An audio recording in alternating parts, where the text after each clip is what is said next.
Olha, vamos conversar agora sobre política. Lívia Pessoa, boa noite para você. Boa noite, Aline. Sempre um prazer estar ao seu lado e quem está em casa também.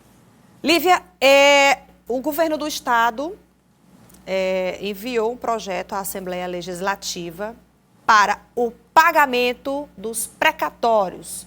E esse pagamento deve ser feito, segundo o projeto, até 2029. Como é que deve tramitar esse projeto por lá? Aline, primeiro, para explicar para a população, esse projeto de precatórios é uma possibilidade econômica que tem o objetivo de criar um certo tipo de cronograma para pagar as dívidas públicas do Estado, ou seja, colocou até o ano de 2029 um pagamento organizado e contínuo para que haja, não tenha possibilidade de um débito muito amplo, né? Também com o objetivo, claro, sempre de ter uma responsabilidade fiscal, de ter uma sustentabilidade econômica para o Estado, sem comprometer áreas importantes como saúde, educação e segurança. Então, esse é o mote desse projeto. Fazer com que haja o pagamento de uma forma quase que um crediário, digamos assim, e fazer com que também não se prejudique o incentivo fiscal e também a disponibilidade de verbas e recursos para os setores mais importantes. E deve tramitar na casa a partir do início, na verdade, no final do recesso parlamentar, quando iniciar o ano legislativo, já com a nova presidência, com o deputado Severo Eulálio assumindo a cadeira e fazendo com que haja um trâmite entre os parlamentares, entre os deputados estaduais, e pelo que eu pude conversar, Aline, com alguns deputados estaduais, deve ser tranquilo. A base do governador Rafael Fonteles na casa é muito ampla, existe um bom diálogo em torno de projetos que visam justamente isso, o incentivo fiscal para o Piauí, e não deve ter nenhuma dificuldade. Agora, deve se manter atento, porque como é um projeto até 2029, a descontinuidade administrativa é um medo, né? Haver ali, em 2026 tem eleição, tem uma possível renovação da casa, então tudo isso deve também estar em consideração para não haver nenhuma dívida que se acumule ao longo desse tempo. Isso, porque é um pagamento escalonado, feito mensalmente, até 2029, né? O que é o precatório? O precatório é uma dívida que o governo tem, que o Estado tem com seus cidadãos, né? De alguma forma, ingressou-se um processo contra o Estado, e agora o Estado é obrigado a fazer esse pagamento, e agora esse pagamento deve ser feito se o projeto passar na Assembleia Legislativa, né? Exato, Aline. Deve ser votado já a partir de fevereiro, né? Tem alguns projetos que devem ser colocados como prioridade e, pelo que eu pude conversar com alguns parlamentares, esse é um deles.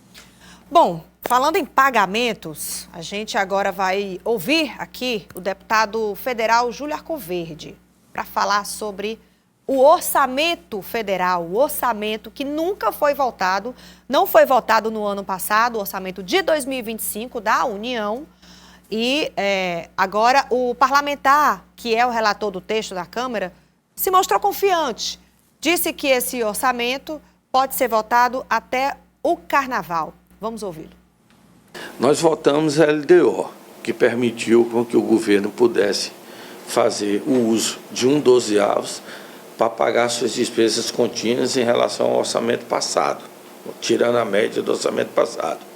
A LOA, a partir de 1º de fevereiro, vai começar a ser discutida. Me pergunto muito por que ela não foi votada.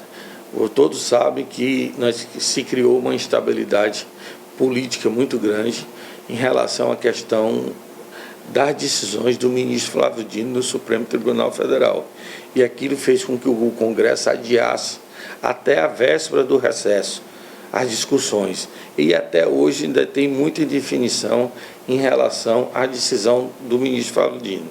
Então, nós não poderíamos votar a LOA enquanto nós não tivermos uma definição clara em relação ao orçamento, em relação às emendas especiais, as emendas impositivas e as emendas de comissão.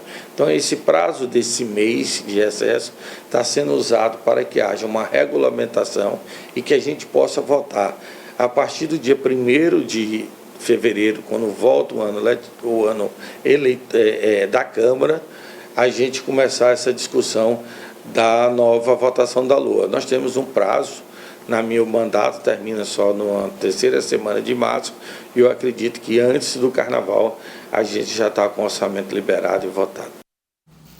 É importante a gente falar aqui sobre a votação desse orçamento, que era para ter sido votado no ano passado ainda. É o orçamento deste ano, entramos em 2025 e não foi votado porque está muito atrelado também ao impasse das emendas, que está sob o comando do ministro Flávio Dino, no STF, esse impasse que ainda não conseguiu ser solucionado. Uma coisa está muito atrelada à outra. Com certeza, Aline. A dificuldade a ser colocada agora é não somente o rastreio dessas emendas parlamentares, que também é muito relacionado com o PIX, mas também o rateio, como que ela será distribuída, porque atualmente existem dois tipos de emenda, que é a emenda de bancada e a emenda do parlamentar. Essas duas estão sendo colocadas em questão e está sendo discutido justamente sobre isso, como que vai ser mais transparente, mais cauteloso essa distribuição e que não fique também muito centralizada para alguns municípios dos estados, que possa ser mais amplo, que possa ser mais isonômico entre todos os municípios daqueles estados. Então, tudo isso está entrando em questão e, claro, adia essa votação, porque os parlamentares querem poder iniciar o orçamento já entendendo como que vai funcionar essa distribuição monetária. Lívia, hoje você foi entender um pouco mais sobre o que aconteceu numa reunião do Comitê de Crise, que é composto por 10 órgãos do governo do estado. É um comitê que se reuniu hoje para discutir a situação das cidades atingidas pelas enchentes. Inclusive, alertou, Lívia, para eventos climáticos extremos, mais outros eventos aqui no nosso estado. A gente está mostrando sempre a questão da cidade de Picos, que vem sofrendo bastante. Teve alagamento também já na cidade de Uruçuí. E outras cidades também estão sofrendo com o efeito das chuvas. E a Lívia fez uma reportagem para explicar direitinho o que aconteceu nessa reunião do comitê. Vamos acompanhar. Pelo menos 30 municípios piauienses estão em estado de alerta devido às ações da chuva, incluindo o município de Picos. A prefeitura da cidade decretou a calamidade, mas é preciso que o governo do estado reconheça para que a antecipação do pagamento seja feita. Em Picos, mais de 400 famílias estão desalojadas, o que representa mais de 1.000 pessoas da cidade. Houve 2 mortes no nosso município, 450 pessoas desabrigadas, né? A gente já colocou a Escola Petrônio Portela como também um anexo para que essas pessoas possam ficar lá, né? São mais de 20 casas condenadas aqui no nosso município, desabou 2 residências aqui no nosso município e além de todo o corpo técnico do Corpo de Bombeiros, que são aproximadamente 34 homens e 200 pessoas do batalhão aqui nos ajudando. Uma reunião do Comitê de Emergência foi organizada pelo governo do estado para saber quais municípios têm o potencial de eventos mais severos e solicitou um panorama do que cada órgão tem feito em Picos, que neste momento requer atenção, além de outros municípios da região. Todos, o DR, assistência social, toda a Secretaria de Saúde, toda a estrutura do governo do estado está trabalhando junto com a Prefeitura de Picos. Mas, além disso, nós estamos preparados para que outros eventos que possam acontecer no estado do Piauí, nós estarmos preparados para atendermos.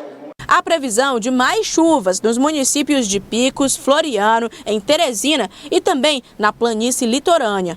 O corredor de umidade ele está avançando em direção ao Maranhão, que nós temos a zona de convergência ao norte e sistemas desprendidos, restos daquele sistema que atingiu Picos, que estão ali possibilitando chuva em toda a calha do rio Parnaíba. Então esse é um momento de muita atenção. Municípios ribeiros como Uruçuí, Floriano, Palmeirais, Teresina, União, Luzilândia e mesmo ali a região da Ilha Grande estão dentro do espectro do alerta de probabilidade de chuvas em 24 horas. Em Teresina, na Vila da Paz, na zona sul da cidade, um dos prejuízos que a chuva traz é a qualidade de vida e também o trânsito da cidade, colocando em risco o escoamento da água e como a população vive durante o período das chuvas.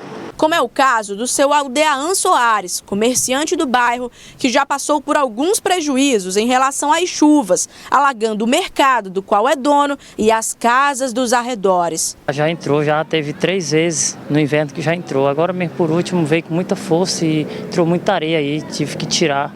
Muita areia. Entrou mais para a parte dos freezes, né? Aí queima freeze e a gente fica com medo, né? Pisar no chão e pegar um choque muito perigoso para os clientes. Lívia, são eventos que a gente precisa se preparar, que o Estado também precisa se organizar em termos de ações. A nossa capital também está suscetível. Claro que a cidade de Picos está sofrendo muito nesse momento, mas muitas cidades estão em risco, que podem sim ser atingidas. Aline, é o momento em que a gente sai do estúdio, vai para as ruas e conversa com a população, porque é um assunto que toca intimamente cada um deles, que vivem em regiões, em locais que tem uma possibilidade maior de sofrer alguma consequência por conta das chuvas. É um problema histórico na cidade de Teresina, assim como também no município de Picos. Então, tudo isso demanda uma atenção muito preventiva para não haver situações como ocorre agora em Picos, em que, infelizmente, tiveram mortes, tiveram pessoas que perderam tudo. Então, esse é o momento em que tem que haver uma atenção maior e, claro, buscar criar soluções. No caso da Vila da Paz, eu conversei com muitos moradores de diversos pontos do bairro, em que, inclusive, a dona Toinha estava lá e falou sobre as dificuldades, como os locais, alguns, se tornam muito perigosos por conta da chuva. Então, tudo isso deve ser levado em consideração na hora de promover a política pública, porque não é só buscar planejamento, é também efetuar e executar essas ações, Aline, porque são vidas, né? São vidas, né? E essas muitas ações estão sendo discutidas e cada uma das secretarias tem se mobilizado. Todos os deputados também estão nessa comissão, empenhados, imbuídos, né, dessas ações para que não ocorra tragédias como está acontecendo na cidade de Picos. É isso, Lívia? Exatamente, Aline, concordo 100%. Sigo a relatora. Quase que eu vou te interrompendo aqui. Lívia, eu quero te agradecer muito, tá? Sempre bom contar com reportagens que você traz pra gente, a sua companhia aqui, as suas avaliações e as análises políticas. Uma ótima noite para você. Assim eu choro, Aline. Tchau. Um beijo. Obrigada, Lívia.